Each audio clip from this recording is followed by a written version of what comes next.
Right.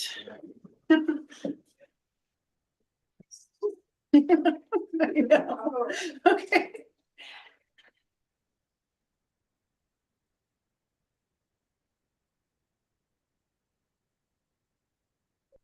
I meant to have some music playing and I completely forgot. Oh well.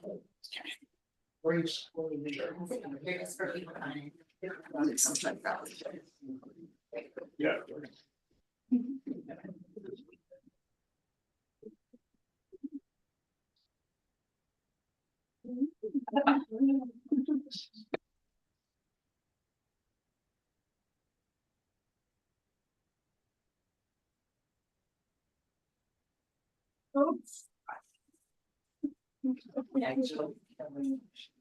I think we're ready. Huh?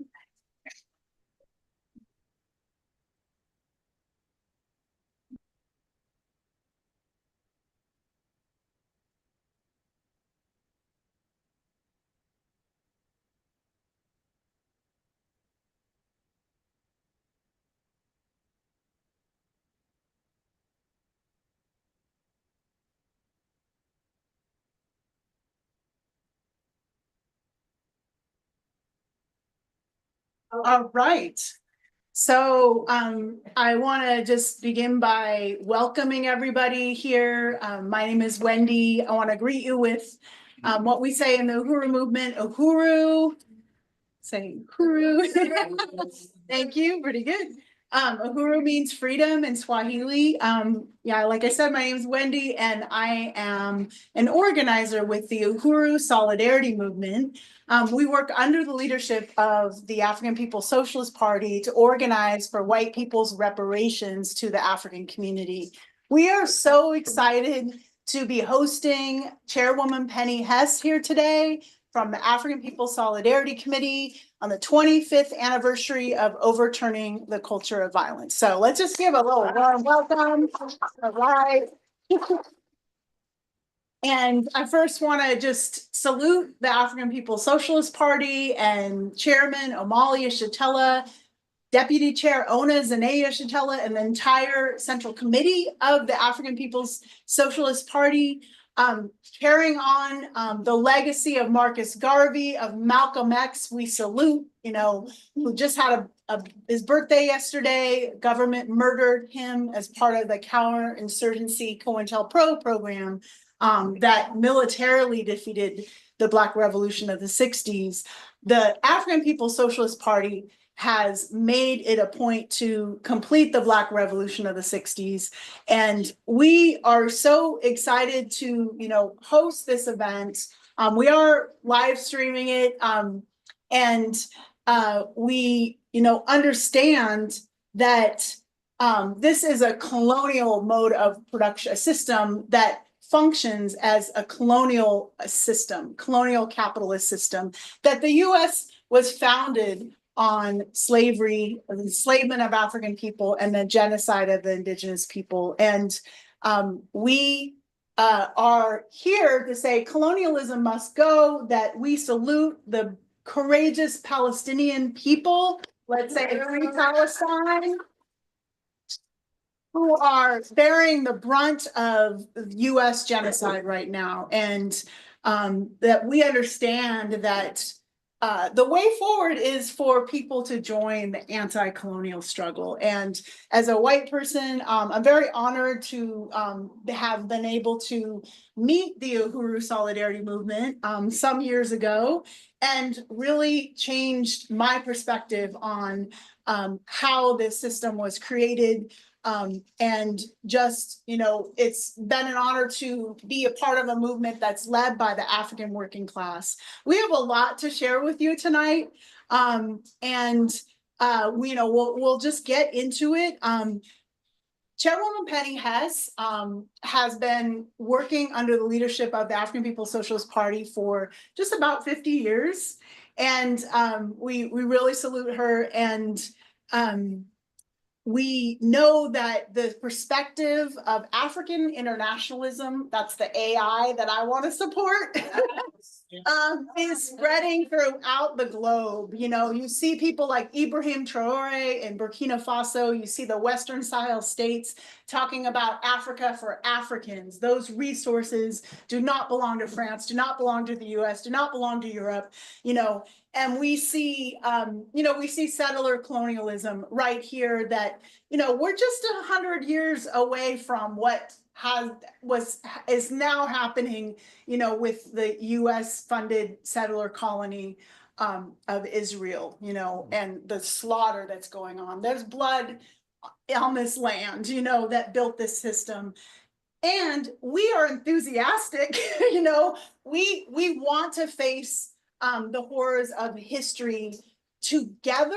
You want to face the truth so that we can, be honest about our stand. And we invite you to see that reparations is a way to fight back, for white people to fight back, to take this on, to unite with, you know, African, Indigenous, and Palestinian oppressed peoples throughout the world. We know the resistance is growing, and, you know, we really celebrate. We're going to have some time on the program to talk about this book. We hope everyone can leave with a copy of the book. If you can stay to the end, you can get it signed by the author herself. It's $20, and Kara has them in the back there. So we really want to get into, you know, this book. I've really enjoyed reading it again.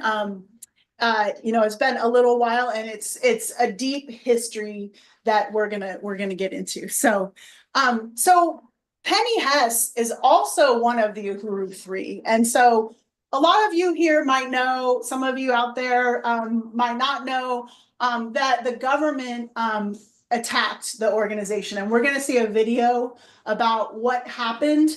But it is a victory video because of the power of the people, because of the fact that people filled up the courthouse and the sentencing hearing.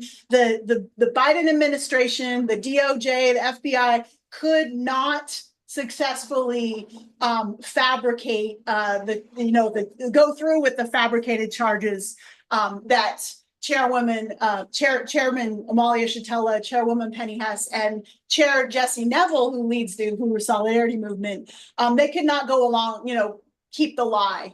They could not keep that lie from the jury saw through, you know, the jury saw the truth. The Uhuru Movement told the truth and won. Now there's still an appeal happening, so we'll talk a little bit about that, because the jury did convict the Uhuru Three on a conspiracy charge. So it's not over, but I think as we see, you know, students being snatched up, you know, just people, you know, Indigenous people being snatched up and deported, all this mayhem going on, which is just Trump 2.0 is just, you know, colonial mode of production on steroids, that we have to realize that fighting back is the only way. And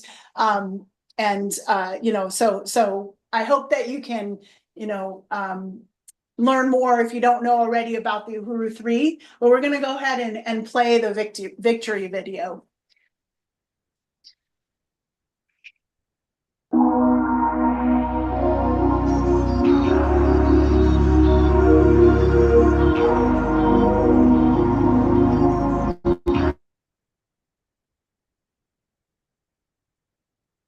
Uh-oh.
All right.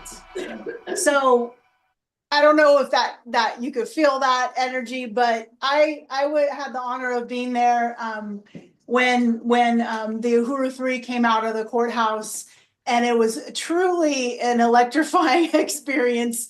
And you know, the fact that the Uhuru 3 defeated the US government is a big deal. And it's, you know, thanks to the counteroffensive that was waged over the past 2 years, and led, you know, by the Uhuru movement, brought in some amazing comrades from all different types of organizations.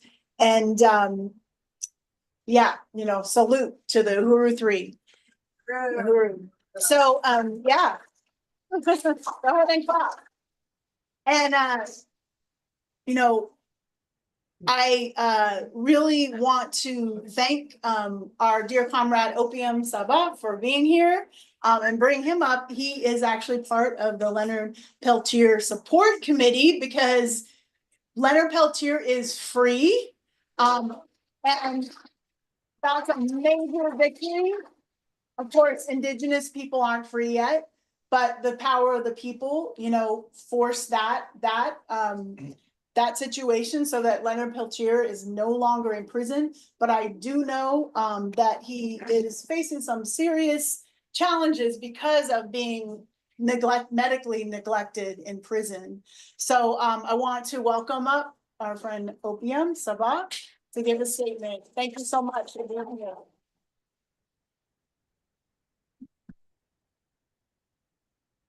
Thank you, Wendy. Uhuru, everyone. My name is Opium Sabah.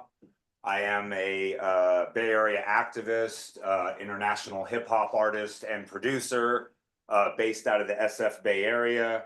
I'm also part of the Leonard Peltier Official Support Committee, formerly the Leonard Peltier Official Ad Hoc Committee. I'm also the co-chair of Oakland Jericho, part of the National Jericho Movement, which works with a lot of political prisoners and their families. And that's my work with them is kind of what led me to working with Leonard and being part of the official support committee. I've been working on a hip hop compilation with and for Leonard for the past year and a half or so. I have some flyers on the table with the first 2 singles about that. That'll be coming out later this year, early next year. Has a lot of folk artists that Leonard wanted on it, myself, a lot of Bay Area revolutionary political artists, and a lot of Indigenous Native American artists as well. It'll be called The Outcry, so you guys can definitely look out for that and support that. And basically, yeah, as Wendy, you know, stated, Leonard is free, somewhat. He's in a, you know, in his own words, he's in a much better place and situation than he was, but he is not totally free. He's still confined. He still has a lot of rules and, you know, a lot of structured things by the government that he has to adhere to and make sure he does, or else he'll go back. And there are a long list of medical needs that need to get addressed, that, you know, things that have been neglected for the past 49 years from being in all the different federal prisons that they, you know, ship this man around to. So I actually have a statement from Leonard to share with you all. There is nothing about my case, nothing about the Constitution, which is a treaty between the American people and the government, that warrants my continual imprisonment. Again, I want to say from my heart to your heart, most sincerely, do the best to educate your children. Teach them to defend themselves physically, mentally, and spiritually. Make them aware of our history. Being outside the walls of prison is 1,000,000 times better, even though I am still confined. Again, from my heart to yours, Leonard Peltier. Uhuru.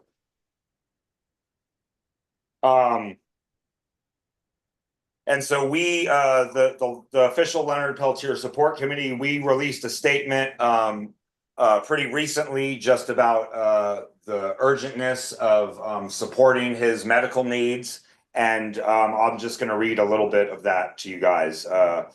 As Leonard Peltier's needs have changed, we remain committed to ensuring his well-being. Leonard Peltier will never have a bill go unpaid or a medical procedure denied due to lack of funds. As the realities of grocery, electricity bills become a part of Leonard's new life, he and our committee will always be there to support him. We have plans to get him treatment for the medical needs he needs, as well as plans for a German Shepherd service dog, as well as an individual or assistant to begin training the dog with Leonard. There are many ways to support Leonard's medical fund. Leonard is an incredible artist. He has a bunch of paintings that he's done over the years while in prison. We have some really nice, high quality prints. You can find that and all of the current fundraisers. The main fundraiser we have right now for his medical bills are through chuff.com. And if you go to our website, you can find the artwork. You can find our current calls to action, links to the fundraiser, and everything we have going on. And that is freeleonardpeltiernow.org. And again, you can find all our stuff there. If you're on social media, follow us on Instagram at @IamPeltier or at the Leonard Peltier official support group on Facebook. Before I go, I just wanted to, besides giving you all this update and kind of expressing to you the urgency of Leonard Peltier's medical needs, I also wanted to express the importance of solidarity amongst revolutionary organizations such as the Uhuru Movement and such as the Leonard Peltier Official Support Committee and groups like the National Jericho Movement and so many others that, I could stand up here for a long time shouting out and naming. The powers that be have gone to great lengths to brainwash us and to condition us to believing or thinking that or just being used to the fact of not being unified amongst ourselves. And in reality, that's really what they fear the most, and what they do not want, and what they're pushing us away from is unifying, within our own peer and social and racial groups, and outside of those, more importantly. And I really feel like, what Chairman O'Malley and what the Uhuru movement is doing is really pushing that revolutionary idea and act forward, because the last thing the powers that be want is white people, Black people, Arab people, Indian people, Native people, all waking up and saying, wow, okay, we're all fighting against the same thing. We're all speaking up against the same thing. We're all finding problems with the same things. What if we all came together? How much stronger, how much scarier would we be to the powers that be? And that's really what they don't want. So I commend you all for being here, for supporting Leonard Peltier, for supporting the Uhuru 3 and the Uhuru movement. In the spirit of Crazy Horse, in the spirit of Leonard Peltier, and in the spirit of Chairman O'Malley, keep fighting, keep resisting, and keep moving forward for the betterness of all of our people. My name is Opium Sabah. Thank you for being here with us. Uhuru.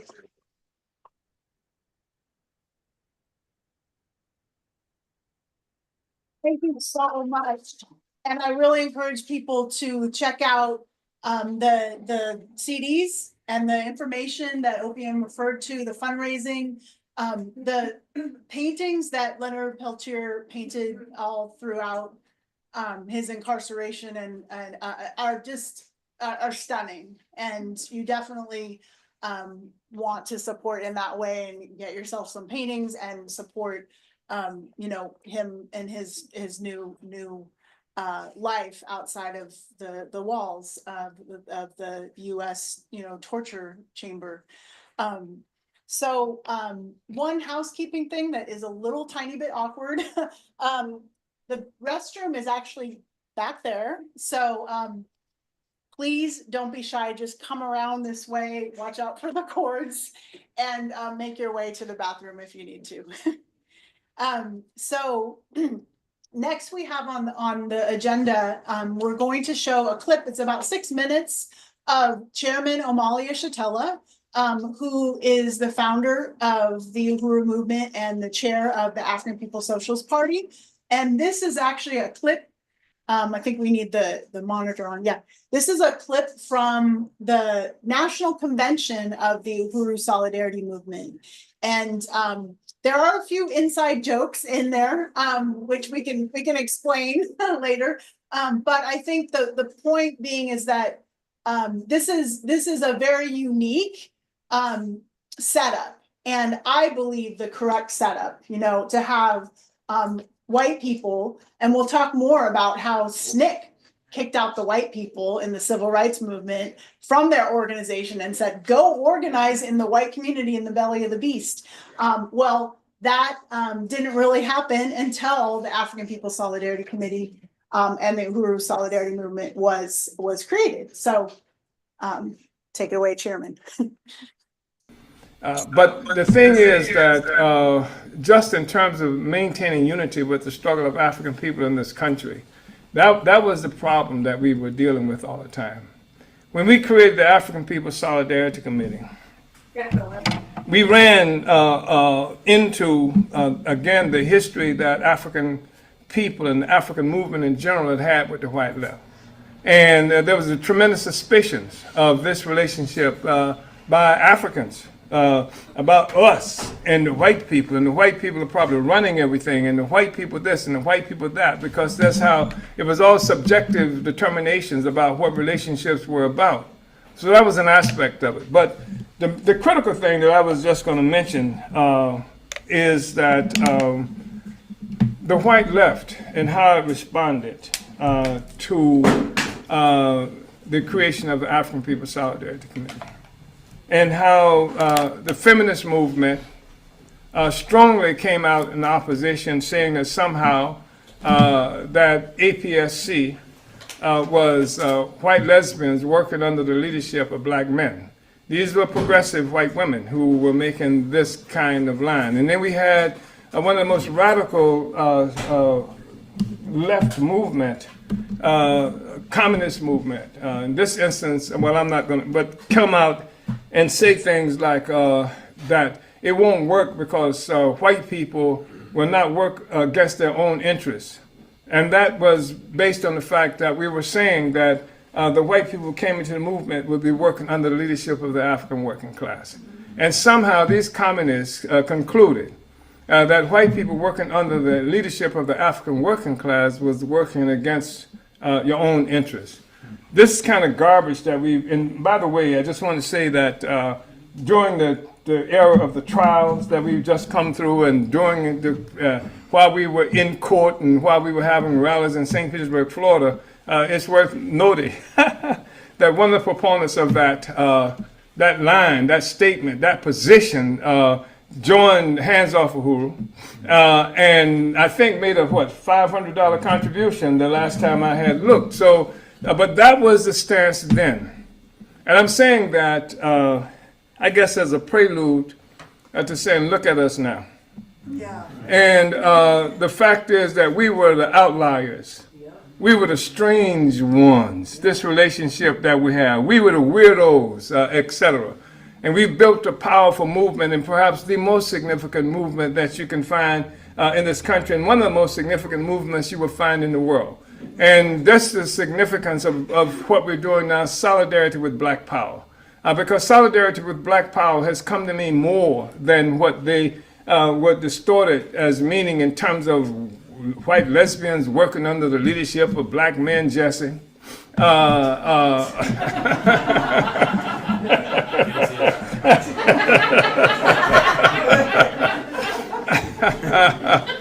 And we're talking about having contributed to the education of really critical forces in terms of being able to recognize the most legitimate reality in the world is that if we're going to get rid of a social system that everybody hates, that's destroying the globe, destroying the wealth of the peoples of the earth, etc. And if we're looking at reality that we're talking about colonialism as the mode of production that's feeding, clothing everybody who has food and clothing and what have you, it makes sense. How could it have made sense for Marxists to say that everybody has the revolution has to be led by the working class on the one hand, and you didn't hear the left saying, no, how can we do that? You know, I got a job, and some other area of the structure of the society didn't say that. But working under the leadership of the black working class, that was problematic. I just want to say that, again, we are not part of that left, and we're not asking you to be a part of that left. Because generally speaking, what you're talking about when you're talking about the left is a sort of loyal opposition. And what we're about is not trying to find a way to integrate into this system as the left or the right or anything. We don't give a damn about a left or a right. Our objective is to remove ourselves from the authority of an illegitimate, hostile entity that has taken over the world. And it defines and redefines left and right almost every 20 years or so. What was left yesterday is no longer the left. What was left before Trump got elected is no longer the left. What was anti-war was no longer anti-war. I mean, they switch heads, switch positions just like that, and we're not going to be locked into that. And I want to say that your presence here validates everything. So much of what we fought for all these years gives it a concrete face. It's a concrete reality today. We've changed the world. And part of changing the world is what we do and what we have done now. And your existence here is incredibly significant, incredibly powerful, and I just wanted to recognize that. It's a long way to get to that statement, but that's essentially what I wanted to say, that we have changed the world, and you are part of that changed world. And we have created a venue for people who want to be opposed to how this system works, to not find themselves having to be whiplashed politically from the Democrats to the Republicans to the Greens to the this to that, etc. We can be united against colonialism. We can have a general program against colonialism. That's what is the defining thing, and we can say that this is what we have created with this extraordinary group of forces, and that the world has been changed. And thank you so much for being a part of Black Solidarity with Black Power. Uhuru.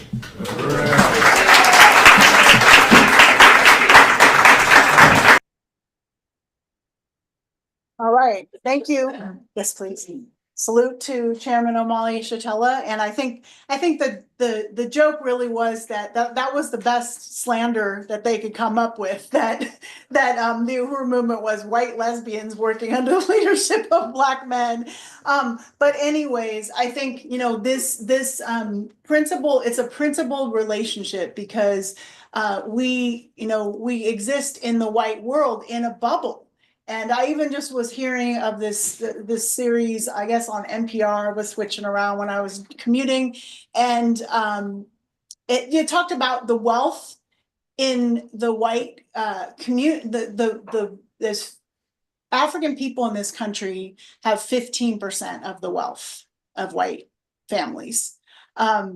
And it's even worse than it was 5 years ago. And we're coming up on the 5th anniversary of the murder of George Floyd, which, the world was shaken in protest to what, how that African man was murdered. But it's still going on. So we can't just be jumping from one protest to another. We have to join an organization that is solving the problems, because what you're going to learn, is that the Uhuru movement has programs on the ground that are reversing gentrification, that's overturning the culture of violence. And we have to unite with that. And that's our fight back. Like I said, reparations fight back.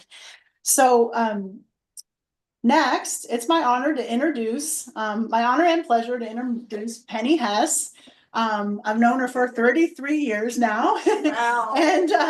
And she is courageous. She was ahead of her time, is ahead of her time, and, you know, really excited to talk about the book she wrote 25 years ago.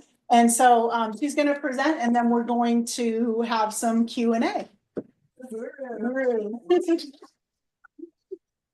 Thank you.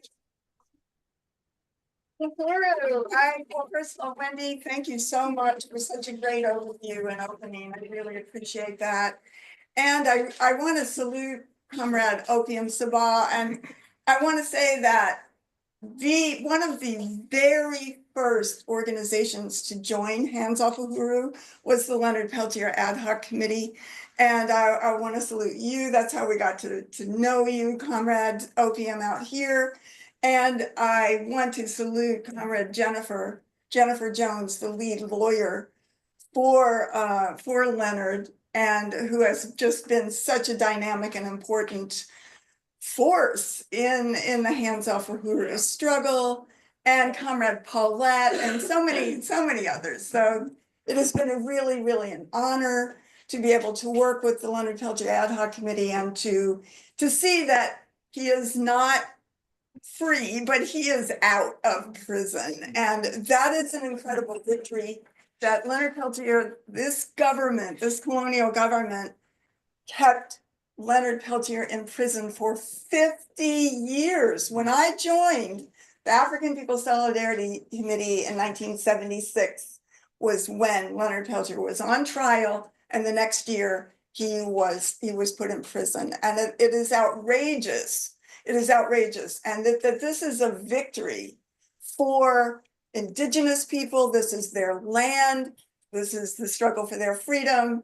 And it is a victory for us too, to be on the forward side of history, you know, as has been said. So, you know, I just really want to salute that. I want to salute my leadership, Chairman Omali Shatella, Deputy Chair Ona Zanea Shatella, who are out there struggling every day. The chairman, you know, he was indicted. He was the Uhuru 3. He put the state on trial, and that's what kicked their asses. And this has been an incredible struggle. The chairman led the political education of our legal team.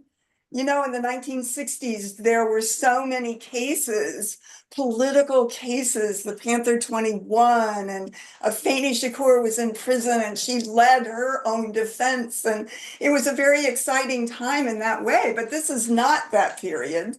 This is not that period. And so the chairman won the lawyers to understand, and that this is a political trial, and to take this on politically. And they did, and they were amazing. We had, you know, just salute to Leonard Goodman, Addie Griffin, Mitaki Akbar, Angela Rainey, and there were others too that were, you know, part of the legal team. So really salute them. And I just feel like, well, I lived here in Oakland as part of being a member of the African People's Solidarity Committee for 20 years. I lived here. So I see so many people here. Just want to salute Comrade Bakary. Great to see you. And Comrade Maggie and Redbeard and Kara and just Janet, Janine, I don't know, Joel. So great to see you all. I am really happy and very moved, Comrade Braun. I look around, it's wonderful to see you, very emotional.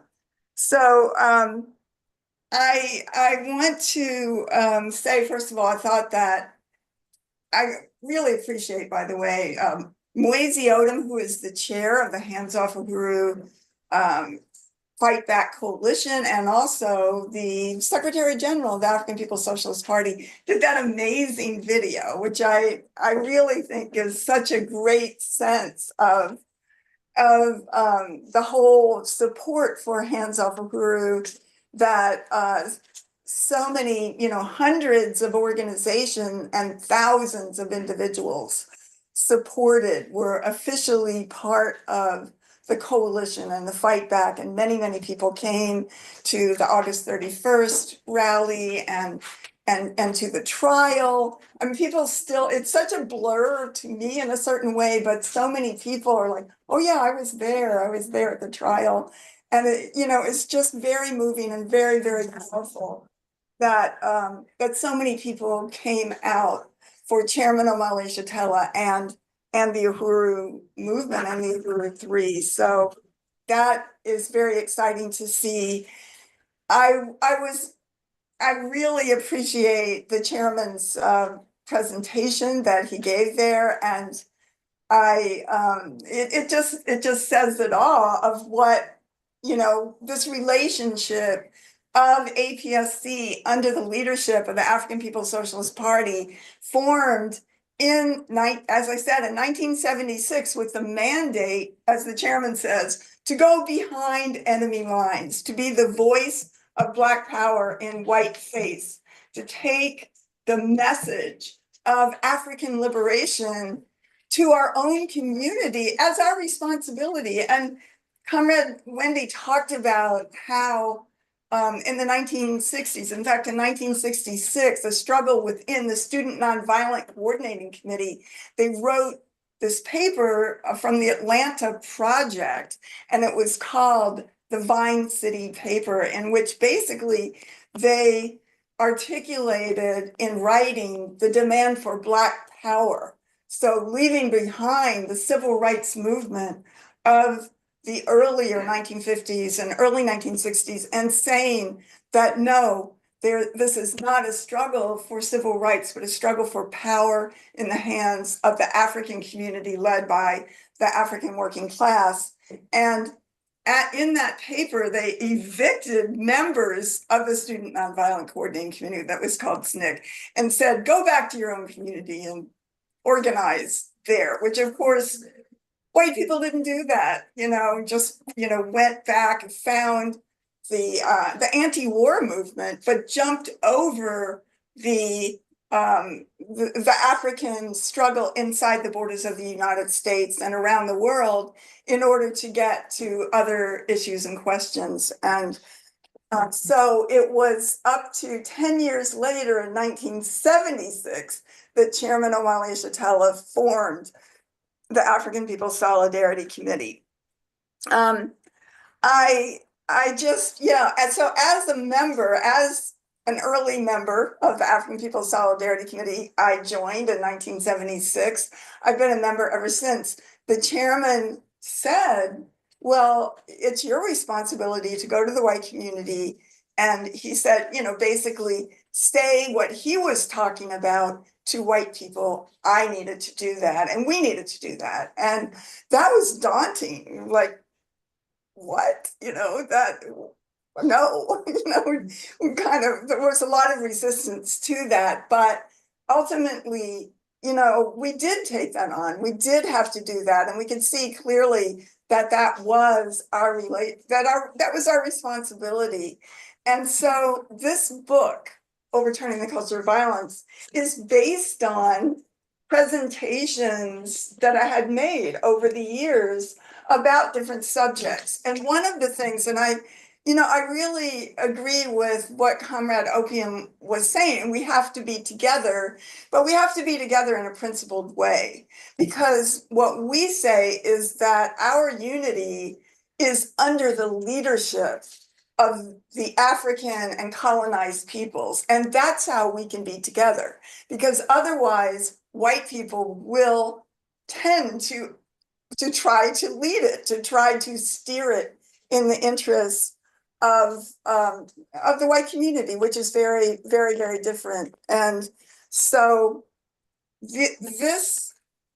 what's in this book are presentations that I made to say that, well, first of all, what we have to do as white people is we have to be honest about our history and what we did. And that was, so in this sense, this book is still today the only book like this that addresses white people with looking at the history. And I tried to use easily accessible books that already existed. I didn't go to, the library, the stacks. I used books that people, that had been written at that time. Ward Churchill has so much documentation of the genocide of the Indigenous people, and it just shows in every way the participation of white people in that, because the genocide wasn't carried out primarily by the US government. It was primarily by volunteer cavalry, volunteers of the US who carried out the genocide against the Indigenous people. The lynchings, the attacks on African people, that was like a mass, just a mass movement basically of white people, not just in the South, but even there were lynchings even in St. Louis, where I live, and other places. And out here in California, there were lynchings of Mexican people as well. And so, this was this is what we had to talk about. We had to take responsibility for it. So there were the books of, like I said, of Ward Churchill. There's the book 100 Years of Lynchings, which is, wow, all that book is it is newspaper clippings about lynchings, and it doesn't even comment. It just puts them in there, and it's absolutely everybody should read it in this room. So there was just books like that. The book Open Veins of Latin America by Eduardo Galeano, which tells what the US government did and still really continues to do in South America as part of colonialism. And so many other books like that were popular at the time. And I put it together to show and to make a proof that white people, the government could not have carried out its colonial policies without the mass participation of white working people all down the line. And we have to, there's an answer for that. And as Wendy said, like, we can take the stand in solidarity with African people, but we have to take responsibility for it. And that is exactly what that book is about. And and the first thing that I remember in the founding conference of APSC that was held actually in Atlanta in 1976 was the fact that it is not racism. The struggle is not against racism. The struggle is against colonialism. And which is something really profound, because what the chairman is saying is that colonialism is not just a thing of the past. It's not a period of history. It's not a one-off of, something bad that Europe and the US did a long time ago. But what the chairman is saying is colonialism is the DNA of the system. There wouldn't be an America. There wouldn't be a United States. There wouldn't be this kind of oppression or genocide of Indigenous people or the enslavement of African people without colonialism. This is the essence of the system that we live in. And that's why the chairman calls it the colonial mode of production. And, that's a pretty deep term, but that is a term that explains it, because again, it's saying that the mode of production is how we think, what we see. It determines how money is made, how wealth is created in a society, or how the needs of people to live, to feed, clothe, and house themselves is created in a society, is the mode of production. That's what Marx and Engels and all of them that use that term we're talking about. And that's why the chairman said, well, the mode of production is colonialism. There's no other way. There's no other way. And I think that, when we see, first of all, when we see the world that way, it lets us begin to, as white people, see the world through the eyes of the African working class, which is not something that is available to us, generally speaking, because we have our own, understanding, and that comes from the pedestal upon which we sit. This determines generally how white people see the world. So that's why this is a very challenging book.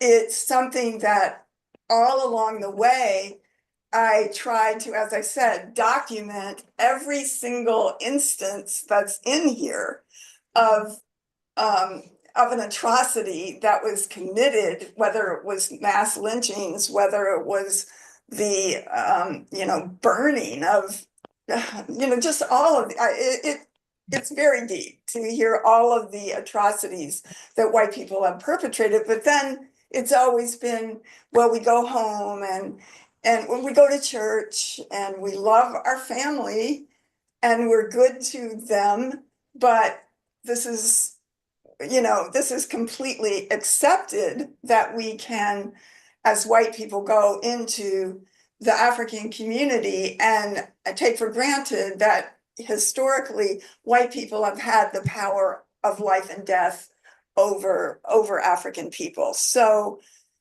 this is why it has to be this relationship under the leadership of the African Revolution. The chairman, the African People's Socialist Party, first of all, it's fighting for socialism, but there could only be socialism led by the colonized. White socialism wasn't that what Nazi Germany was? They called it National Socialism. And it's inevitable that it would be that, because this is sitting on the pedestal of African people, and that we do have the ability to join humanity in a principled way. And I think that a lot of white people do want to do that, but it's not on our terms. And, that as we take a stand under the leadership of the African Revolution and colonized people, then it opens up for us an ability to have a principle, to have our to make our self-criticism to African people and the people on the planet Earth, and to join humanity in a principled way.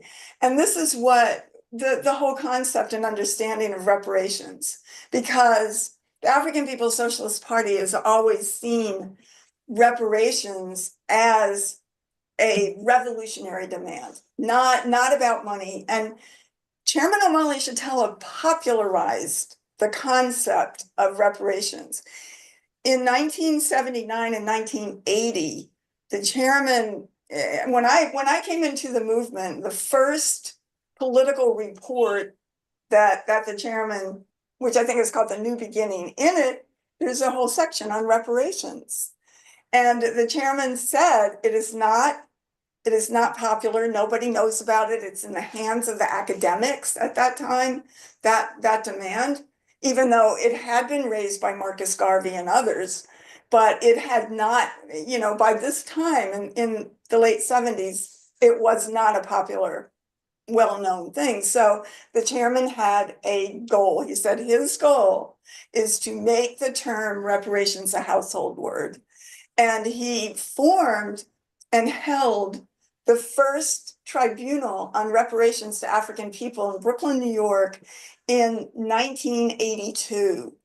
And that was historic. Professor Leonard Jeffries spoke there. We probably have the book that's called The Verdict Is In, of that, with all the testimonies of Faini Shakur, who's Tupac Shakur's mother, spoke. Actually, Tupac was 10 years old. He was there with her.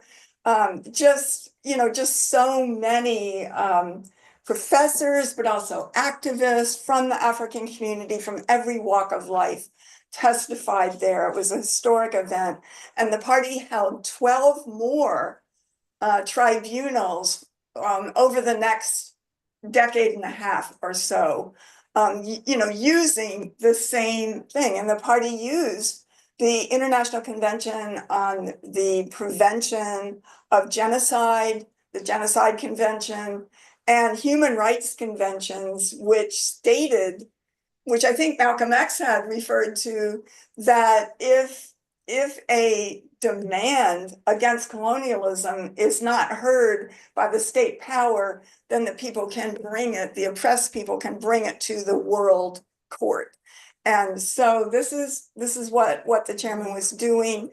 And indeed, reparations is a household word. I get the like a Google notification for the word reparations, and every day there is, and out here in California there was a Reparations Commission. Now, a lot of this is not have the political depth of that what the first tribunal or Chairman Omali Shatella was defining it as, that everything was owed to African people, $4.1 trillion in 1982 dollars. But the fact that the fact that it is being demanded and it is out there, the state of California, every state now has had just about, I think at least half of all states have had reparations commissions, and it is really, really powerful because it is a household word, and we can thank Chairman Omali Shatella for that. And the chairman has also, replaced the understanding of racism with even the term colonialism. And just looking at different things written by different organizations, I see now people are not talking about racism, they're talking about colonialism, even inside the borders of the United States. And we can thank Chairman Omali Shatella for that as well. So it's very exciting. I just wanted to say also that, just briefly, I didn't know if we were going to show this, but we're not. But yesterday or a couple days ago in St. Louis was a big tornado. And if you call the eye of the hurricane, the eye of the tornado was all around where the Uhuru house is in North St. Louis, and several neighborhoods which are 100% or 95% African in North St. Louis. And it is devastation beyond, let me just say, first of all, that North St. Louis already looked like a hurricane or a tornado had gone through there. Anyway, because it is the result of policies by the city of St. Louis they call it let it rot. They had a conscious policy in something called the Team 4 plan that the city passed in about the 1950s to not put any resources in North St. Louis, which is the historic African community, and most of North St. Louis is 95 to 99% African. And I live on the south side. That area also is 50% African, 50% white.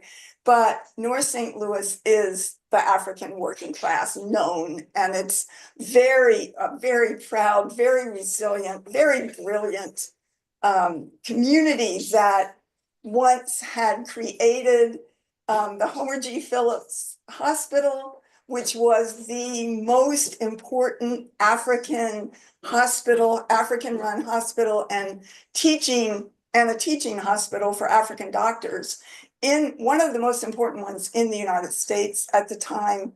And just many other things. They're beautiful, incredible neighborhoods. One called the Ville, and it's still there. Just, everything that African people had done. They're famous people from, born in St. Louis, that famous African people who are, writers, actors, etc. So it's a very, very dynamic community. And it's just very profound that this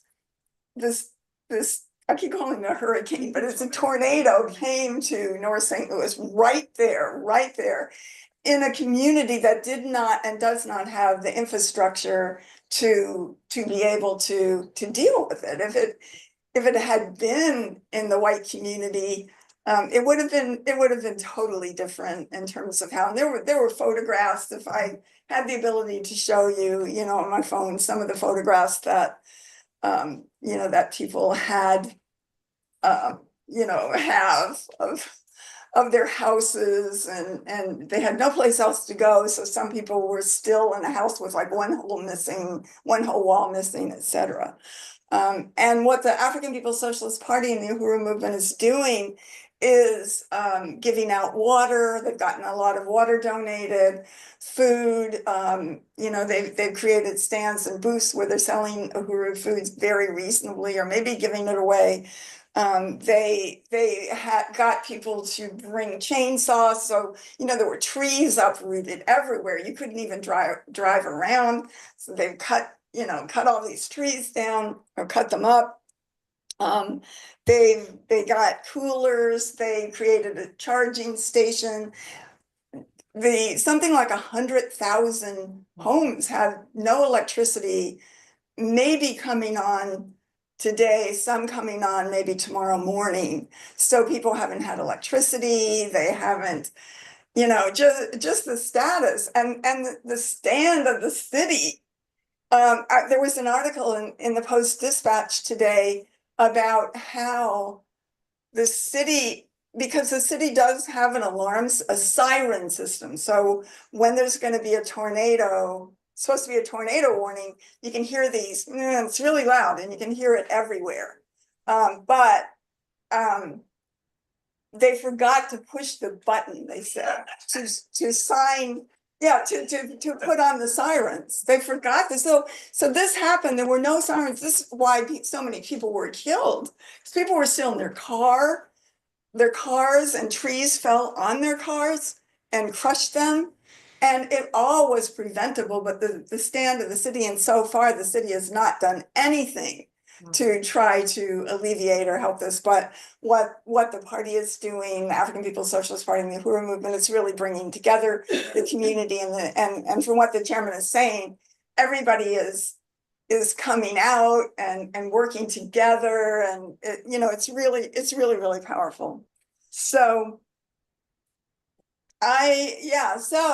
I wrote this book in 2000. It covers, like I said, you know, the responsibility of white people. We're talking about lynchings, talking about the role in genocide, and I'm not gonna do a reading from it, but I really, yeah, we're gonna have questions. We are gonna have questions, and I did want to urge people to get it, to buy it, to study. It's a good thing to have for a study group, and to be able to discuss it and talk about it. And we do that, and I'm sure are going to have another study group very soon on this book. So I'm going to leave it there, and people can ask, are we opening it up for a discussion right now? If you want to come up, Wendy.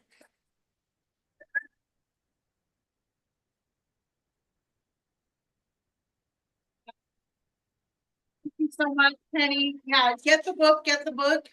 And I wanted to ask you, I'll start it off. I wanted to ask you, so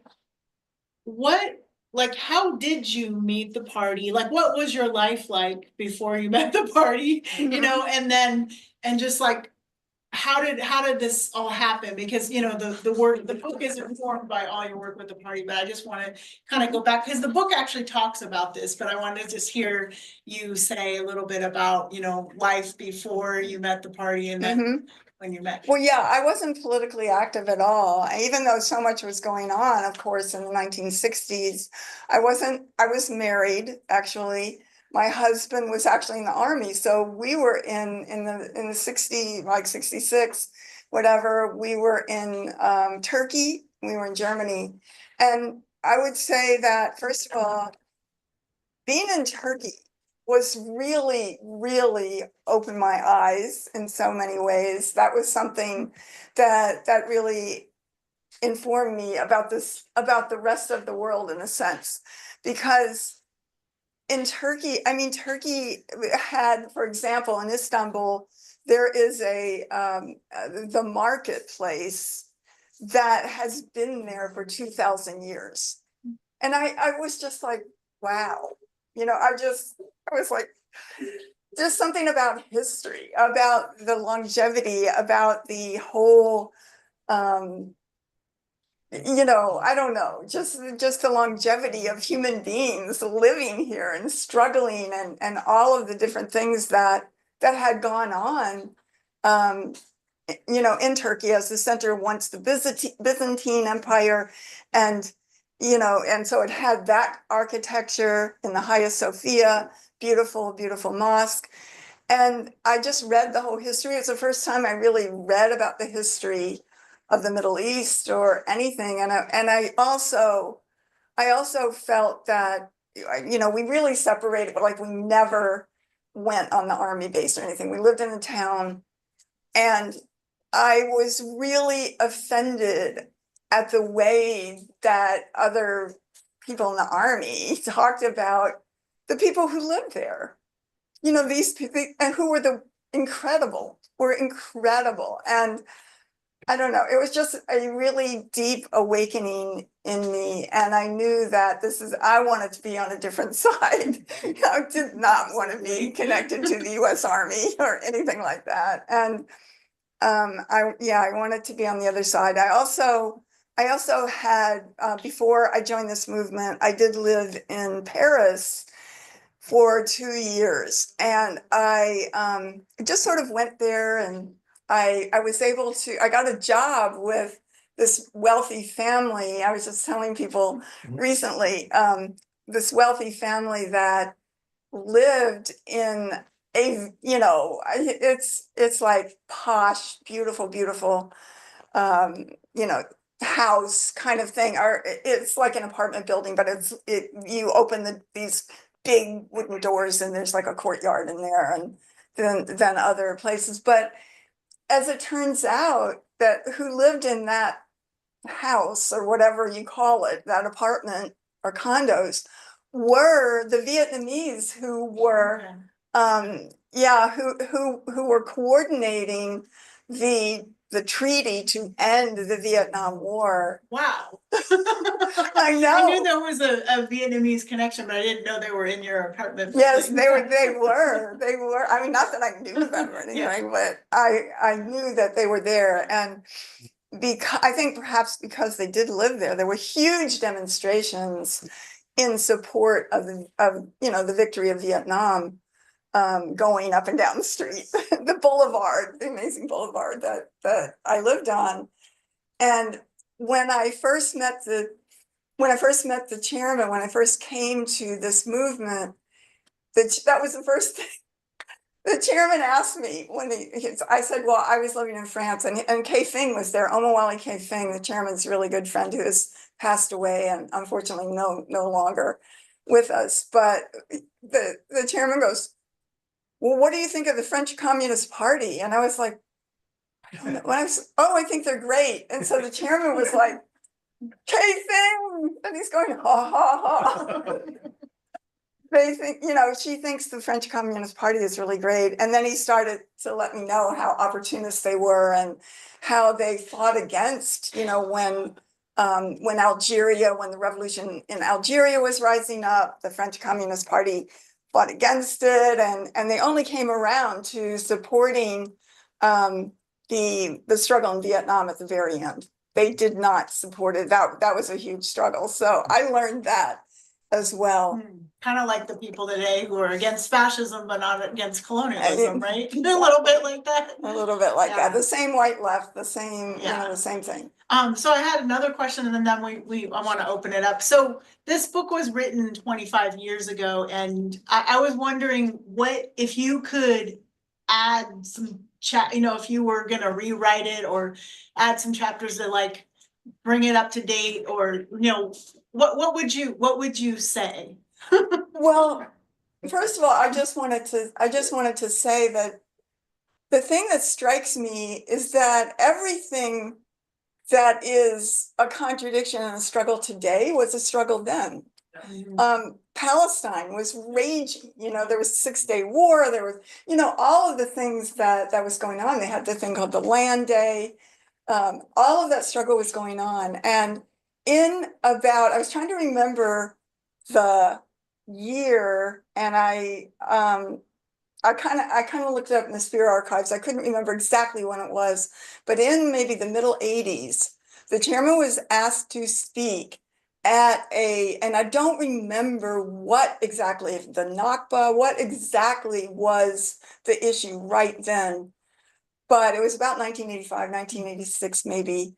And he spoke at an event, and I believe it was held at San Francisco State Auditorium. And I remember there were balconies there, and the chairman spoke, and there's a ton of people spoke, but he spoke later. You only had like 3 minutes.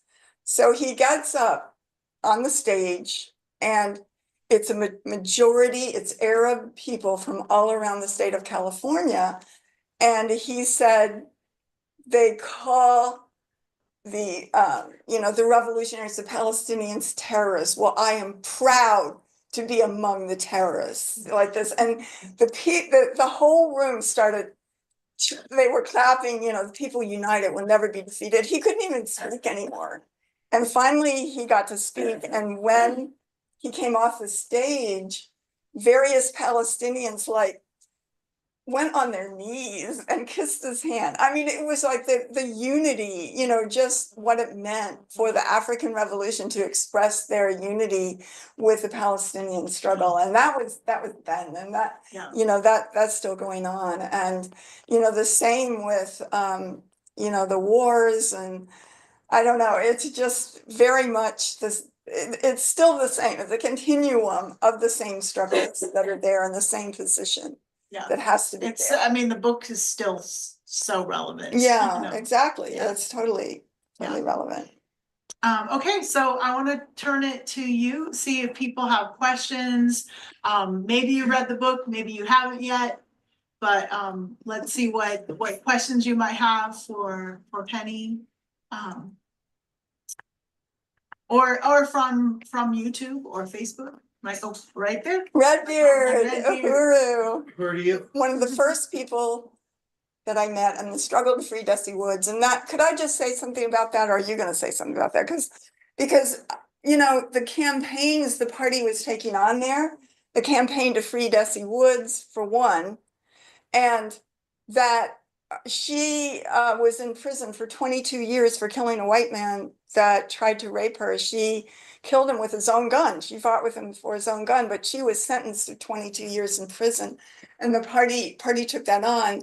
And in prison, she became a Muslim, and her name was Rashida Muhammad. And there is a Rashida Muhammad street here in Oakland. I just want to say that, based on her presence, because she came out to Oakland after she was released from prison after that. But she was able to get out after, I think, maybe 6 or 7 years. And she came out here to Oakland and often spoke at the Uhuru House, and was a powerful, incredible fighter. That was a great struggle. It's where I entered the Uhuru Movement, July 4th movement to free Desi Woods. Yes. And my family. What I've been thinking about, and I want to give credit to the party and the chairman. I was a political activist in an organization before I met Uhuru. Okay. But the party and the chairman really deepened my own understanding and commitment. And what I've been thinking about is so many people are telling me how bad Donald Trump is constantly. Mm-hmm. And then there's a whole other group of people who are really telling me how bad Hitler was. And then there's a whole other group of people telling me how bad Netanyahu is. And so I've been thinking about it and realizing none of those people have killed anybody. The president of the United States didn't lynch any Africans. And I saw that book, 100 Years of Lynching. They actually put lynching on postcards so people could send it home to their friends. Yes, they did. And what I find profound is not that those people are bad guys, is that the working class, we working class people carry it out. Mhm, All the atrocities are carried out by the working class. mhm. Right. Just the Holocaust itself was such an immense logistical undertaking. It had to have Oh, yeah, it did. the German working class. Mhm, The same with the genocide of the indigenous people here and what's going on in Gaza. mhm. And what I learned from the party, and you mentioned it today, that we want to follow the leadership of the African working class and colonized people. Right. But when the working class is carrying out atrocities, they're following the leadership of the bourgeoisie. They're following the Absolutely. leadership of the ruling class. Yeah, yeah. So, I mean, I'm in Uhuru Movement, Uhuru Solidarity Movement, so that's where I am. And I don't know what the solution is for all working class people facing that contradiction. But I think it's important for us to admit that it's the working class that carries this stuff out. Mhm. And I was at a demonstration and some lady had a poster that said, immigrants built this nation. Well, then they must have carried out genocide Mhm. if they built Right, this nation, right? right. So that's all. I really appreciate your leadership, the book, the party's leadership, and I'm really glad to be here. Great, I'm so glad you Yeah. are here, and thank you for raising that.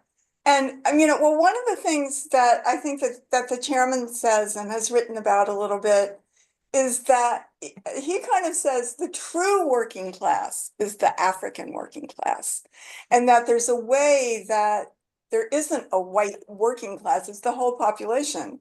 Because even if you look at the lynchings, yeah, white workers were there, but also white petty bourgeoisie was there and white bourgeoisie were there. It was condoned by the bourgeoisie, but he's saying that the interest of all white people is with the bourgeoisie because of just what you're saying, that white workers have unity with our ruling class.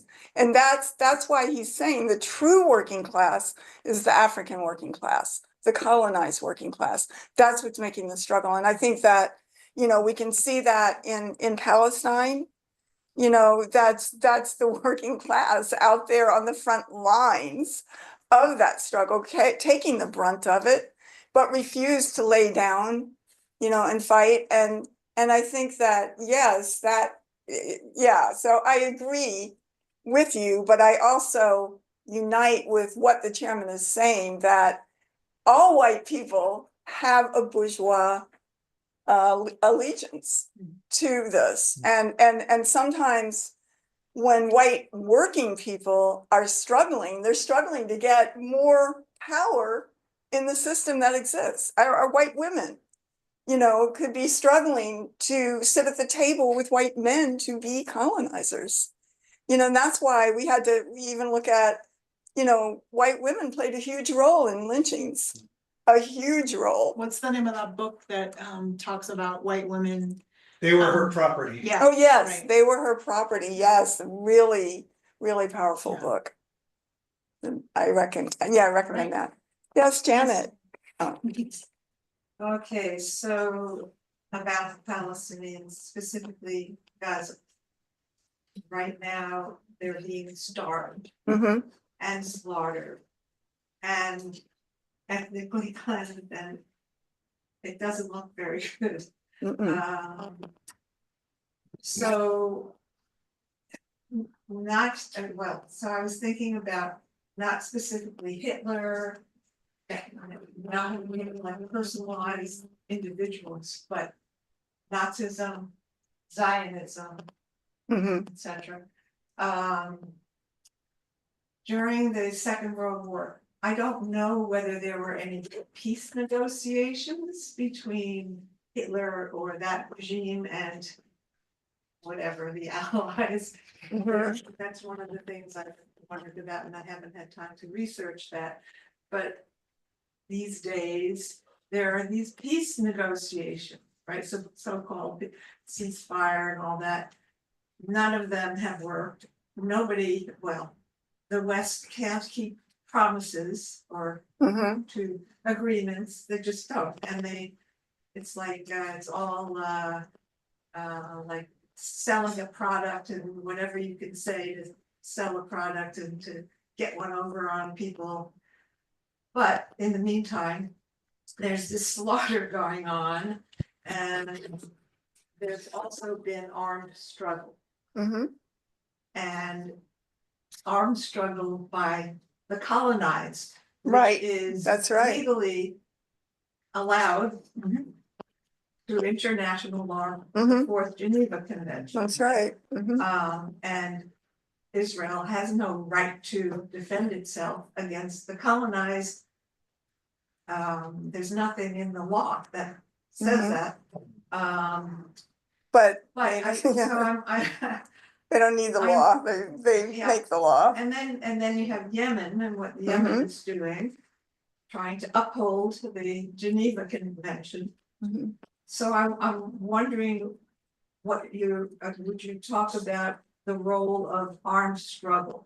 Mhm. I mean, with the Nazis, could anything have defeated the Nazis other than militarily? Mhm.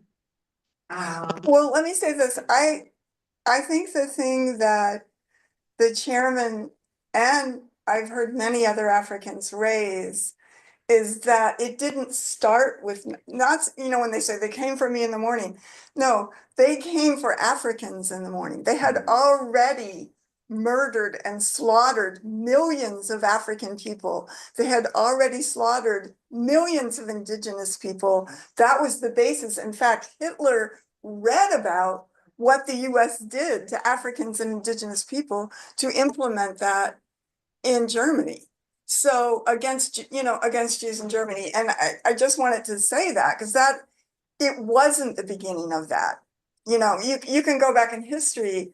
The Germans themselves had already slaughtered all the Herero and Nama people in their colony of Southwest Africa called Namibia today. They had already slaughtered them. No, there was no outcry. There was no outcry from Jews around that. And so, this is really important. This is a really deep thing that the chairman raises, and I think it's really important. And I also wanted to say, I read a book on, it was about sort of revolved around Anne Frank, and I would have to look up the name of it again, but so the Nazis had a system just like they do here. They had neo-colonialism in the they had collaborators, not just spies, Jewish spies within the Jewish community. They had, there were Jewish collaborators who started committees to support the Nazis in the Jewish community. And I mean, they had it all laid out, like how they did that. And same thing. They couldn't have done that without collaborators within the Jewish community.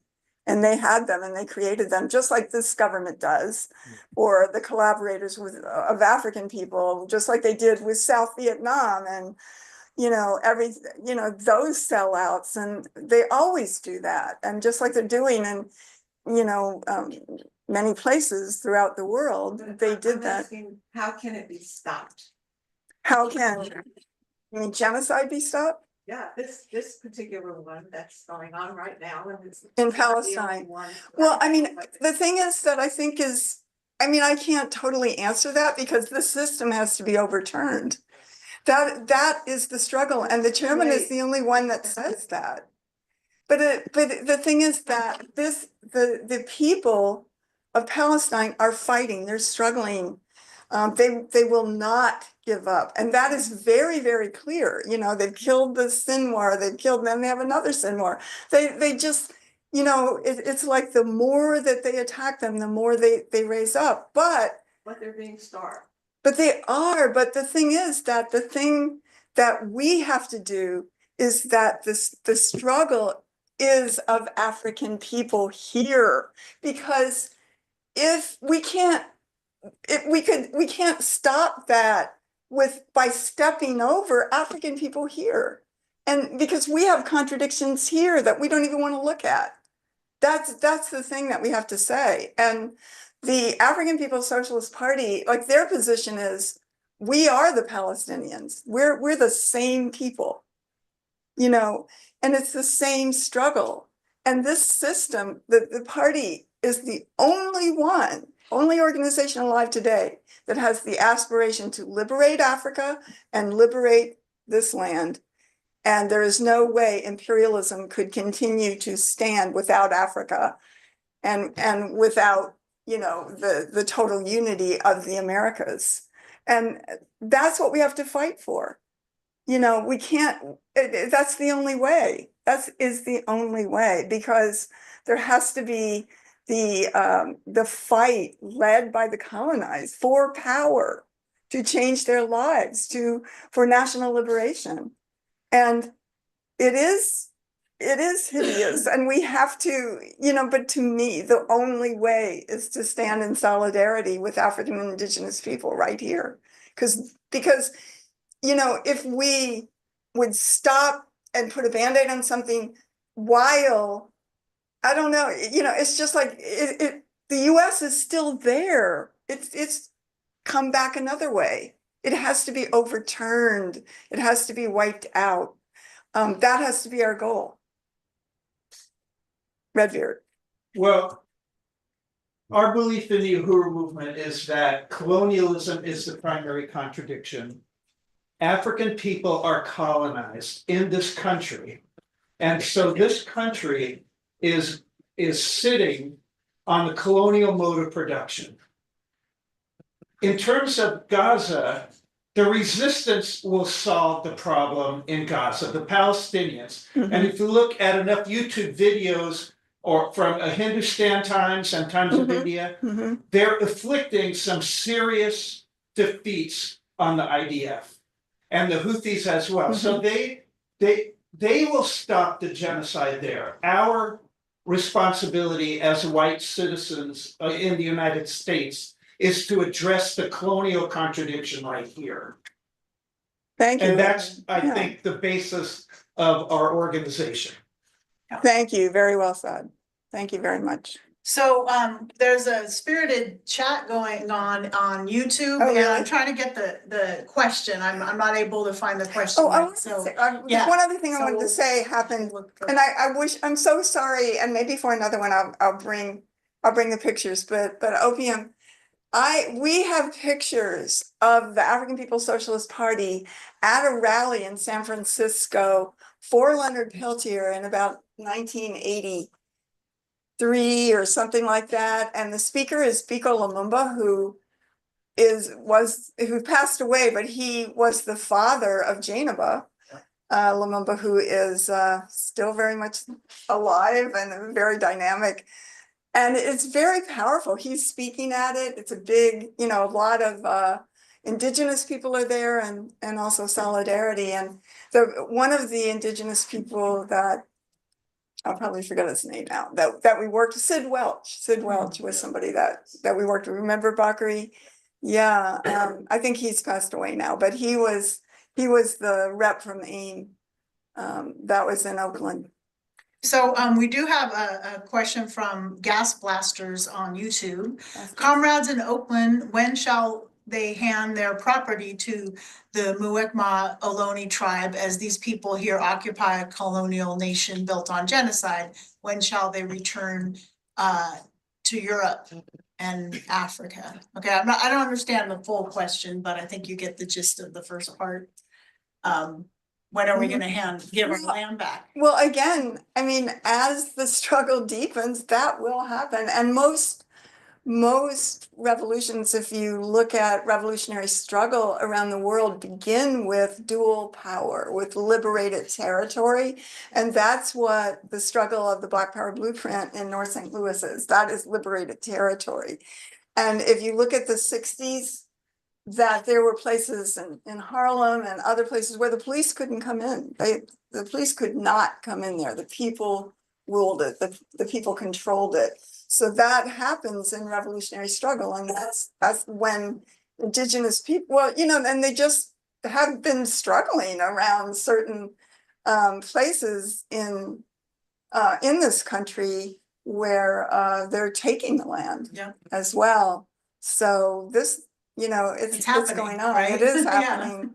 It is happening. Anti- And even the fact that the chairman always points out that white people are going to be a total minority in this country by when, like in 10 years, the next 10 years, that itself is sort of like taking over, you know, white people are dying and Indigenous and African people are alive and, you know, reproducing for the future in a great way. Yeah.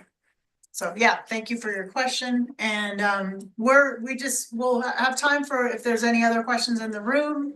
Yes, Yeah, Mr. Joel. I just want to say how much I appreciate the book Overturning the Culture of Violence, because one of the things, of all the things Penny has said, one of the most significant things is that it takes on the opportunism of all these different sections of the white population. And I like where you can go to the table of contents and she leaves like no stone unturned, because there's all these sectors of the white population that are like, well, oh, okay, I hear what you're saying, but well, I'm gay or lesbian, so I didn't do it. We've got our own opinion. Well, I'm a woman, or I'm a Jew, or everybody's trying to find their little out. Like, oh, I okay, but not me. I got this in my pocket here. And Penny's like, no. Right. Every step of the way she says, oh, it's like, no, there's not a section of white population whatsoever that hasn't participated and profited from the genocide and the theft. And I think it's such a profound book.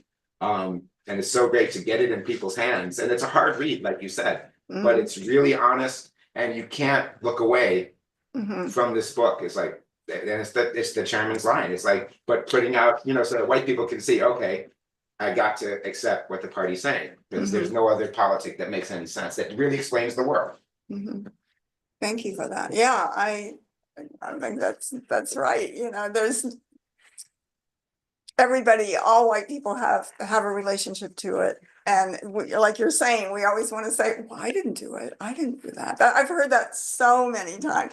I didn't do that, you know, but no, I'm not saying you did it, but this is the society we live in. This is why. Do you know what the wealth gap is, by the way, now of white people to African people? The average, this is in the Pew Research thing, the average white family has assets, that's not income, but assets, the house, the savings account, the 405, whatever, 401k, et cetera, the car, worth $1.5 million. The average white, their house. Look in California, like every house is like $1 million.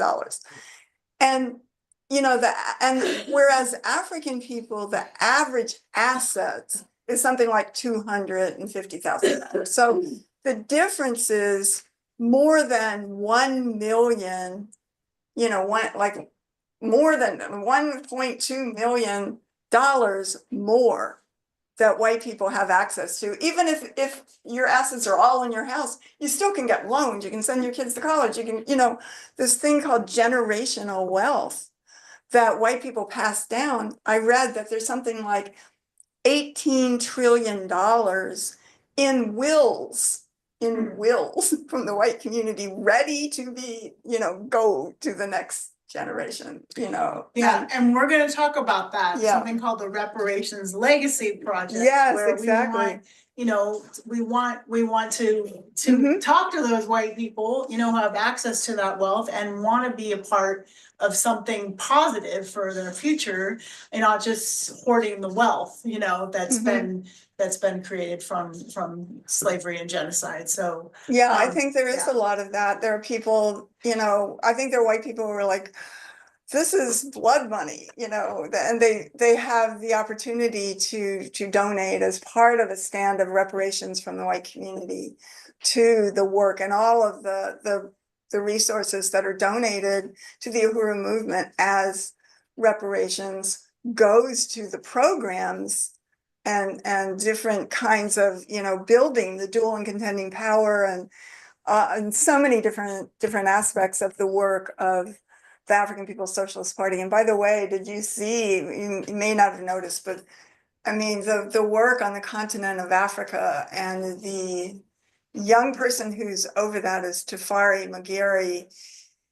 And he gave a report in something that we were in. I mean, he's organized in every country, almost every country in Africa. So it's called the African Socialist International. It's in Kenya, it's in Eastern Africa. It's of course he's not really in Johannesburg, but he's in the countryside there. They call it the townships, which is a euphemism for the most impoverished. They live in corrugated tin shacks, and the wealth of the diamonds, the oil, the uranium of South Africa. And Tafari lives in a corrugated tin shack. And he is a teacher. I mean, he's not, he's a teacher. He probably he could have his PhD. And this is how, African working people on the continent of Africa are forced to live. Yeah. Well, so we're getting near the end, but I just want to say, there's lots of support on YouTube, definitely Great. unity with Free Palestine, unity with what we're saying here, and Great. Politicos on YouTube says, I hope I said that right, I lived in Oakland 25 years ago before going home to Europe. Great to see the fight is still alive and well in the Bay Area. All right. Thank you, Politicos. And so let's give a round of applause to Penny. Wait, We're gonna show. Oh, we're gonna be able to show us. No, but I'm just going to show people on my phone. Okay. Wait a minute. No, I was driving. Where is I it? just want to talk about it. Yeah, Okay. I don't know. Where's my picture? Let me see.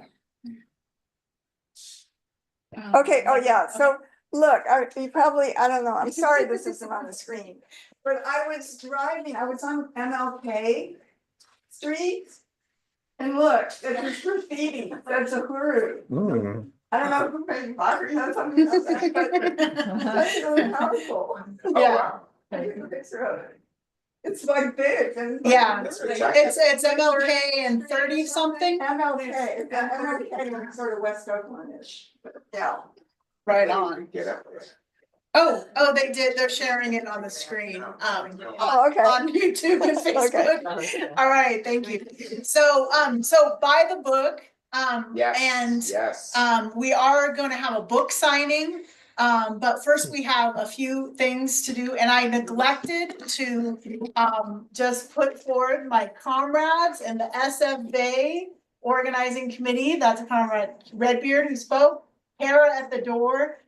These events would not have happened without them and all the work.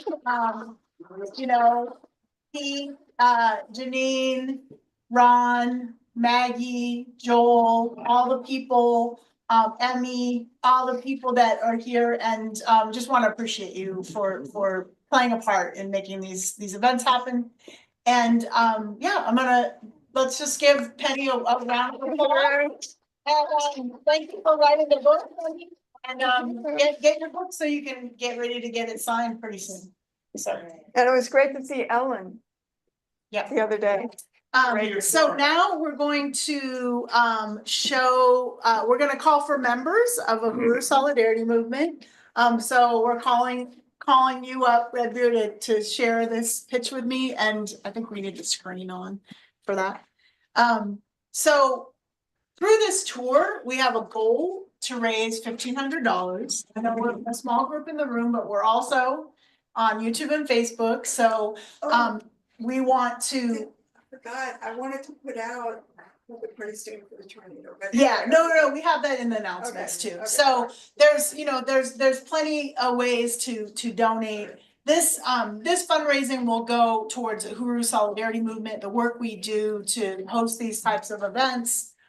So we call it unity through reparations. So Kara's passing around a donor sheet, and you can go to the next slide, please. So yeah, $1,500, 3 events. Do you want to talk a little bit about why you support? I do. I really realized recently, because of something Comrade Jesse said, I've been in this movement since 1978, and over the years, I've understood everything that I've contributed, time, labor, money, resources, is a form of reparations. And of course, through the leadership of the party, I understood the need for reparations because we're living in a society built on stolen African labor. You mentioned $4.1 trillion. But what Jesse Neville helped me understand is that reparations is good for me. I'm repairing myself. That's right. I'm not just giving to the party. And you know, it took me a long time to. A lot of the things that we learned from the party, at least for me, it takes a really long time to take root and to contemplate the meaning of it. So I'm gonna give $20 right now, and of course I'm giving it because I understand the need for reparations, but I'm giving it for myself. Right on. All right, Uhuru.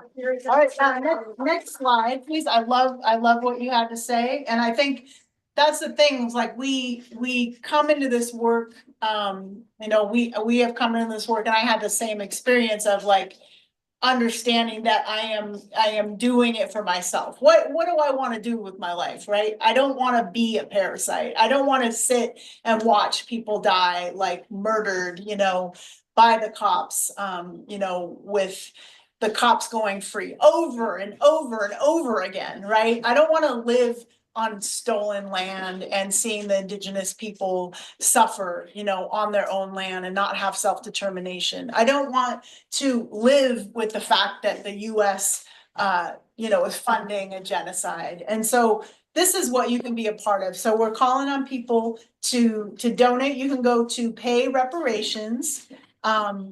I'm sorry, uhurusolidarity.org, and you can click on pay reparations. So those of you who are online out there, or maybe you're on your phone here, that will support the work that we do. And you can become a member. You can become a sustainer, and we have different levels of sustainership. I know I am a Malcolm X level, and you can be too. Let's see what we got. If anybody, so we've got we've got Chair Jesse Neville donating $100. Right on. Thank you, comrade. Excellent. You know, Jesse Neville is one of the Uhuru Three, an amazing organizer, and also he's very affectionately known as the movement lawyer, even though he doesn't have his law degree yet. But yeah, right on, Jesse. Next slide, please. And I forgot all the slides. So yeah, we always salute Chairman Amalia Shatella, and this is a fabulous picture. And I believe, I don't know which, this must have been December, right? December 16th when there was not one day when, no, he's wearing a different suit. Anyways, it's a beautiful picture of Chairman Amalia Shatella, and we really salute, you know, the understandings that we have and the structure of the organization that we've been able to be a part of. And you can be a part of it too. So next slide, please. So we want to salute Deputy Chair Ona Zanaya Shatella. Let's see where she is. She's right there. And she is the visionary architect behind the Black Power Blueprint, which is a whole, you know, economy that they're building. You want to say something about Black Power Blueprint? Well, I would like to make a suggestion to if Deputy Chair Ona is listening, which is that the Uhuru House in Oakland, California, and the Uhuru House in St. Petersburg, Florida, be included in the Black Power Blueprint, be included in the outreach in our concept, because really, if you put in those two Uhuru houses, it becomes the greater Black Power Blueprint. And we're out here in California, and we have brochures for Black Power Blueprint, and we talk about people, and they say, well, But that's in St. Louis. Well, yes, it is. But there's an Uhur house right here. As far as my experience in this movement, that's part of the Black Power blueprint. I Yeah. think that's a very good point. That's a very good Yeah, point. and I know that there's a piece that we have called Uhuru on the Move that shows the international scope, because oftentimes when we're talking to white people out there, or anybody, but in particular organizing as a white person, other white people, they're confused. They don't really know what we're talking about, that this is a worldwide movement of African people claiming, their land and resources and the unity of African people. That is it. So, yeah.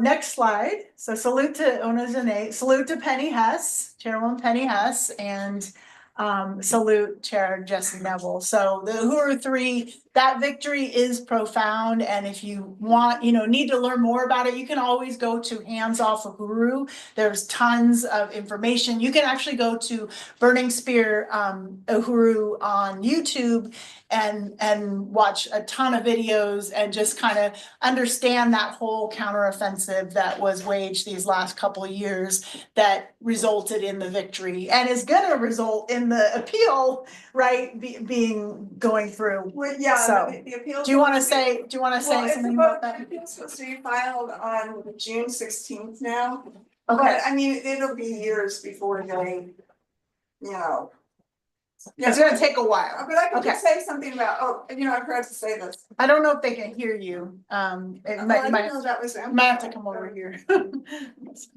No. Oh, yeah, well, let me just say, that the, what were you talking about? The appeal. The appeal. All right, so the appeal is supposed to be in June 16th. But it'll take years for that to go through. That is not going to affect us. But what we are trying to do, but it will be very important, to take it to a higher level. You can't win to take something to the Supreme Court. You have to lose all the way down the line to be able to send it to the Supreme Court. So it's a really good and important struggle.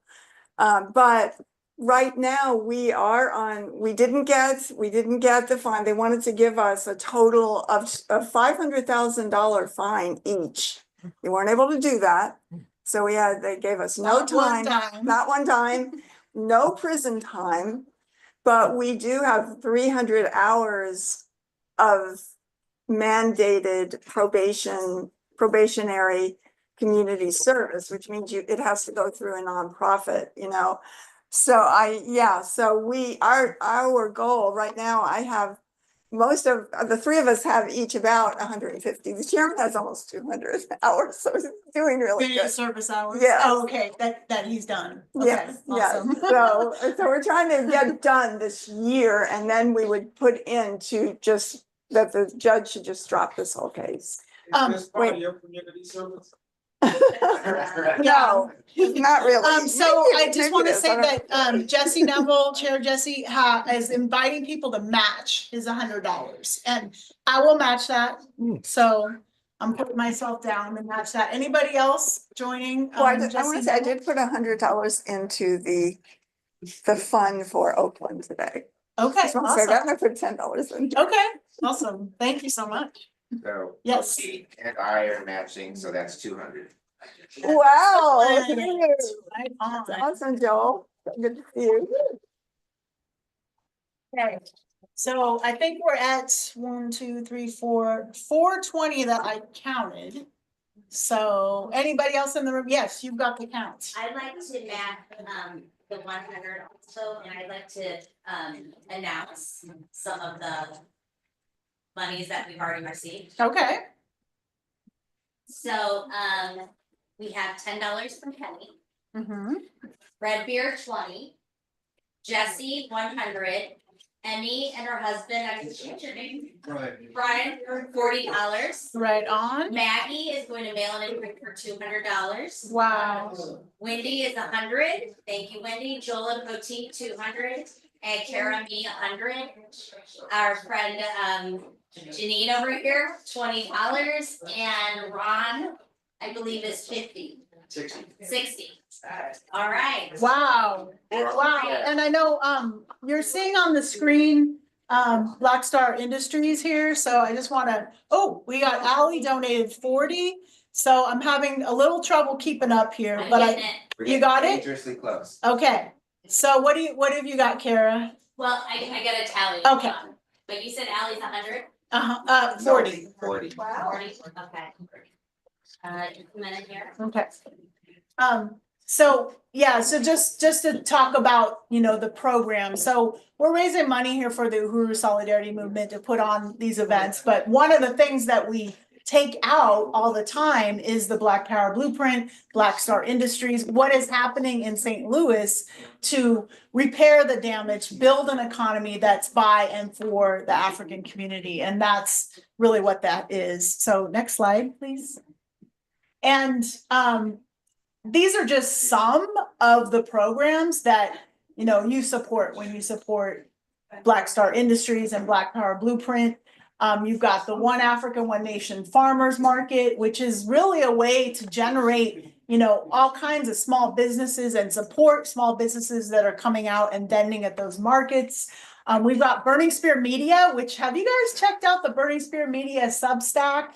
It just launched last week. It's amazing. So check it out. You just go to Substack, find it, Burning Spear Media.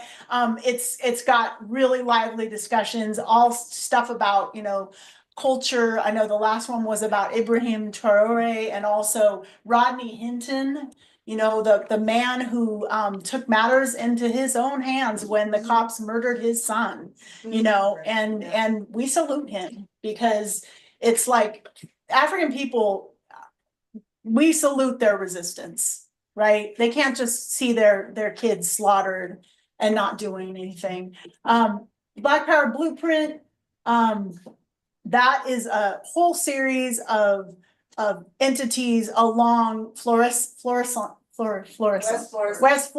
thank you.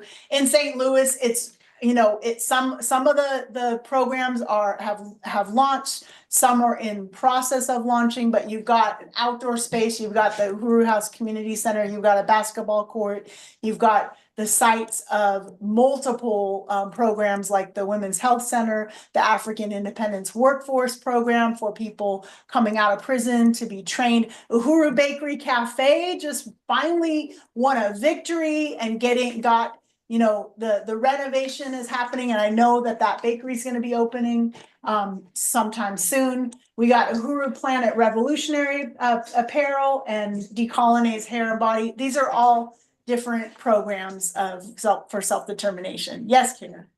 Just got another donation from Pete for 50, and that gives us a total so far of $900. Woo! Woo! All right, we are on our way. Thank you, everybody. Thank you, everybody online, in the room. That is tremendous support. Do we have another slide? I can't remember. I'm sorry. Yeah, so some of these slides are just showing you the type of work that we take out, because charity is not where it's at. Charity maintains the system. Charity, we should, you know, really help people understand how charity maintains the system, and that reparations is solidarity and is not charity. Next slide. And yeah, that's our stand against colonialism. This is, you know, we should have the room filled here. We don't, but this is really important work. And so we want it to grow. We are growing it right now. So, yeah, we're on the side of colonized people fighting back. Next slide, please. So yeah, that's our goal. So we're really on our way. Thank you, everybody who donated. It's 8:25, so we're gonna have to start doing our announcements. But I want to give everyone just a round of applause for, you know, contributing, being here. You know, this is what makes the movement, where the people make the movement, right? All of us make it happen. So I want to invite Kara to come up so we can do our announcements. And yeah, do we have anyone that hasn't is not a member, but one last thing, but come on up, no, come on up. Who wants to join officially Uhuru Solidarity Movement. I'll just put the call out there. And maybe you don't, maybe your donation today can make you a member as well. So we can follow up with about that. So yeah, so I'm gonna turn it over to you to talk about the Reparations Legacy Project. Okay, hello everyone, Uhuru. Thank you so much for being here. I'm a part of something called the Reparations Legacy Project, and I want to just talk a little bit about what that is. So what the Reparations Legacy Project is, as we know, and we've talked about, reparations is the most principled way we as white people can stand in solidarity with African liberation. And the chairman always makes that statement. And it benefits us too, as Redbeard was saying, because we get to enter into humanity and not live at the expense of most of the world as white people do. I do want to, next slide. As always, we want to recognize and salute Chairman Omali Yeshitela, who has been fighting for 60 years for African liberation. And he's actually the one who's made reparations a household word. As Penny had said, the first tribunal for reparations was in 1981. And we've been talking about it ever since. So that is, next slide would be Deputy Chair Onezene Yeshitela. She is the brilliant mind behind the Black Power Blueprint. And as we discussed earlier, this is the blueprint. These are the community programs that are revitalizing the north side of St. Louis, which is mostly African, and preventing gentrification from ravaging it. And that's what these reparations are going towards. Next slide. So the Reparations Legacy Project answers the question, what will your legacy be? How can we be a part of overturning that culture of violence? Next slide. So the mission is, and Penny alluded to this earlier, that Reparations Legacy Project organizes white people with access to social, generational, and financial wealth to take a stand in repairing the damage of enslavement and ongoing exploitation of African people through the redistribution of resources toward the Black self-determination programs of the Uhuru Movement. Next slide. So we want to make this clear that reparations is not philanthropy. It's not charity. Charity maintains the status quo. It keeps the power and the resources in the hands of the white population and the ruling class. It does not change the material conditions. And it is, that white people have control over half the world's resources, while the majority of African people live on less than $10 a day. It's the practice of material solidarity with African-led movement for the creation of an independent, anti-colonial, liberated Black working class economy. Next slide. And just want to shout out all these people. These are current and past reparations legacy donors. We started this project, I believe, in 2021, and we are entering into a new period in 2025. So we have our current donors, and we want to invite more donors in. And that's the Reparations Legacy Project. I would like to hand out this flyer. It tells you everything, basically what I said and more. Also, Uhuru. Yeah, and I know I'm excited to also be a part, of spreading the word about the Reparations Legacy Project. Because we just going deep into, turning over that wealth that's been stolen at gunpoint and a genocide, and it's a liberating process, for all those involved. And so the next slide is inviting you to our Western Regional meeting, which will be, a week from Thursday. So Uhuru Solidarity Movement is building in the SF Bay and also throughout the region. Shout out to our comrades up in Puget Sound and also in Portland. And in San Diego, we've got members in LA, we've got members scattered around the West Coast and all over, but as the Western region, we really want to build and grow. So if you're out there and you're in a city, you know, how many states do we have? I forgot. We got a lot of states in our Western region. So we definitely want to talk to you and build. So next slide. This is the last slide. You know, we already called on people online and in the room to donate, but you know, we want you to keep this at the forefront. Like, you know, Chairwoman Penny was saying, like there's people with their, you know, their roofs blown off and no walls and cars got smashed, all kinds of relief needed. And what I understand, what I saw actually on the live stream for Black Power Blueprint is just the community is coming together. You know, the Uhuru House is, you know, they're distributing food, they're distributing supplies, they're getting people to donate, and there's all kinds of volunteers coming through. We should have probably had someone from St. Louis like speak live from there, but maybe we can do that. Maybe we can do that at tomorrow night. So, you know, this has been a great event. I really, really appreciate everyone for coming out. The last portion is for you to go buy your book and get Penny to sign it. So I know I have my book here. I never had Penny sign it, so I'm gonna have Chairwoman Penny sign my book. You know, we really, really appreciate everybody who's supported. And there's an event tomorrow at the Mercury Cafe in San Francisco. We really appreciate the owner, Nick, who in a pinch, we had to change venues, but we'll talk about that another time perhaps. And then the San Jose Peace and Justice Center is hosting Chairwoman Penny Hess on Thursday. So anybody know anyone in San Jose, let them know. It's gonna be also at 6:30. Tomorrow night's at 6, so a little earlier start time. And just, yeah, anything else we need to say before we close out? Unity through reparations. Reparations. All right, thanks everybody.